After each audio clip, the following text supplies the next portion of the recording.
நண்பர்களுக்கு வணக்கங்க. Saravanan natural agro YouTube channel பாருங்கள், சப்ஸ்கிரைப் பண்ணுங்கள். அப்பொழுது நம்ம போடுற பதிவில் அனுப்பும் உங்களுக்கு உடனுக்குடன் அனுப்பிச்சிடுங்க. நம்ம போடுற பதிவில் அனுப்பும் இயற்கை விவசாயம் சார்ந்த பதிவுங்க. இப்போ பார்த்தீங்கன்னா நம்ம இது கருப்பு கவுனி நடவு செஞ்சுருக்குறோங்க. இன்றைக்கி வரைக்கும் நம்ம இதுக்கு எந்த இடுபொருளும் கொடுக்கல. பார்த்தீங்கன்னா உங்களுக்கே நல்லா தெரியும் வயலில் எந்த அளவுக்கு இருக்குது அப்படிங்கிறது. ஒரு அடிக்கு ஒரு அடி இடைவெளி விட்டு தான் நட்டுருக்குறோம். மண்ணோட தரம் என்ன என்பதை நீங்களே பார்த்து தெரிஞ்சுக்கலாம்.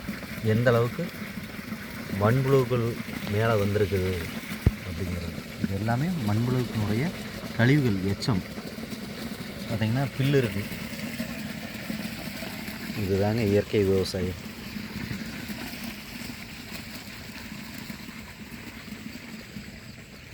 உங்களுக்கே கண் கூட தெரியும். எல்லோரும் நெல் வயலுக்கு மென்மேலே தண்ணி ஃபுல்லாக விட்டு நிறுத்திக்கிட்டு இருப்பாங்க. நம்ம அதெல்லாம் எதுவுமே கிடையாதுங்க. காய்ச்சலும் பாய்ச்சலுமாக தான் பண்ணிகிட்ருக்குறோம். பயிரே பார்த்திங்கன்னா உங்களுக்கு தெரியும் எந்த அளவுக்கு நல்லா இருக்குது அப்படிங்க.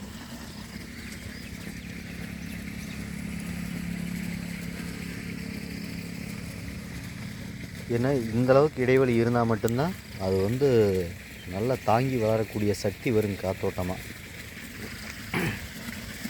இப்போ பார்த்திங்கன்னா இன்றைக்கி தான் இதுக்கு இயற்கை இடுபொருள் நம்ம கொடுக்குறோங்க.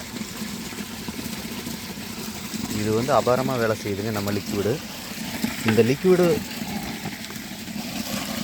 கொஞ்சம் கொடுக்கலாம் அப்படின்ட்டுங்க. என்ன கொஞ்சம் வளர்ச்சி வரணும் அப்படிங்கிறதுக்காக சரி கொடுக்கலாம் அப்படின்ட்டு கொடுக்குறோங்க.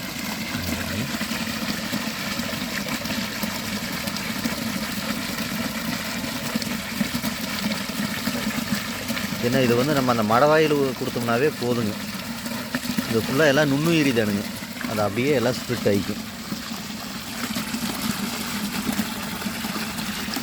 இது நல்லா வேலை செய்யுதுங்க.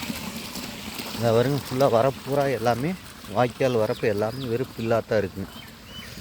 இன்றைக்கி ஒரு சிலர் என்ன பண்ணுறாங்க, நான் இயற்கை விவசாயம் செய்கிறேன் அப்படின்ட்டு இந்த வரப்புக்கெல்லாம் களைக்கொல்லி அடிப்பாங்க. அதையும் செஞ்சிட்ருக்காங்க. அது முற்றிலும் தவறானதுங்க.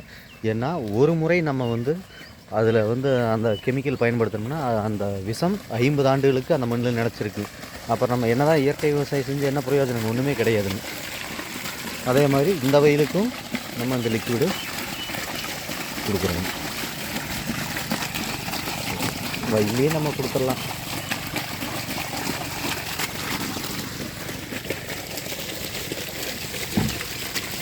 ஏன்னா இது ஃபுல்லாக நுண்ணுயிரிங்க எல்லாம் தண்ணியிலேயே ஸ்ப்ரெட் ஆகி அப்படியே உள்ளே போயிருங்க. இவ்வளோதாங்க.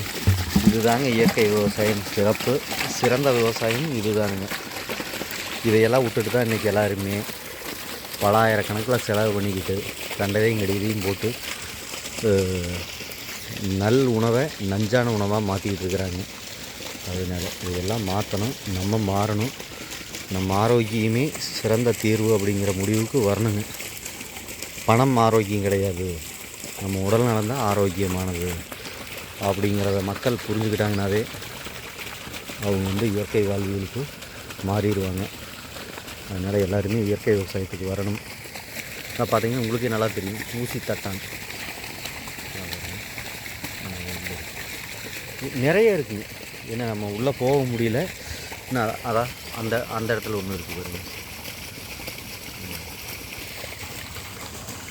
இதுதாங்க இயற்கை வாழ்வியல் விவசாயம். இன்னும் உள்ளே எல்லாம் இன்னும் நிறைய இருக்குது, நம்ம உள்ளே போக முடியலைங்க.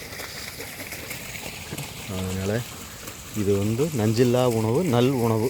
நம்ம ஆரோக்கியமான வாழ்க்கைக்கு இதுவே சிறந்ததுங்க.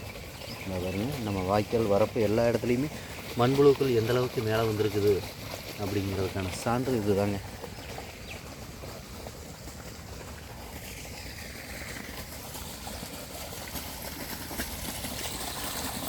அதனால் அனைவருமே இயற்கை விவசாயத்தை நோக்கி வாருங்கள், வரவேற்கிறோம். நம் தேகம் காப்போம், நம் தேசம் காப்போம். இயற்கை விவசாயத்தை ஊக்குவிப்போம், நம் மண் வளத்தை பாதுகாப்போம், இயற்கை வளங்களை மீட்டெடுப்போம்.